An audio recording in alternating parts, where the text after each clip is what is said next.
We've lived in this house now just 18 years, and I think we probably first noticed the problem around 5 years ago.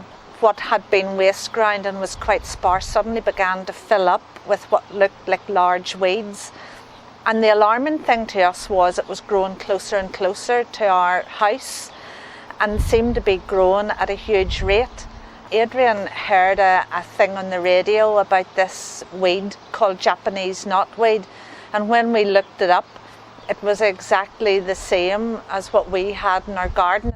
Last summer it was actually growing through the railings but wasn't actually in our garden, but we've now noticed this season as it's growing back, we already have shoots actually up into our garden now, which is really, really worrying.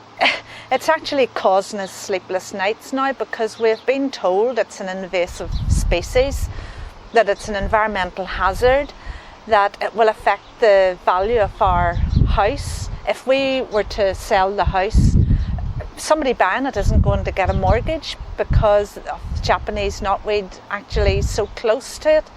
I mean, it really has taken over our lives, and the awful thing about it is nobody wants to do anything about it. Everybody is passing us from one person to the other, and it's just got to the point where we're desperate. So another major hazard with it is the stem of it is almost like dry bamboo, and it's a fire hazard, and it's right beside our oil tank where our gas barbecue is, and it could just ignite. And we did have a fire last weekend. Knotweed and I are the first people who actually really have taken us seriously and have said that they will help us.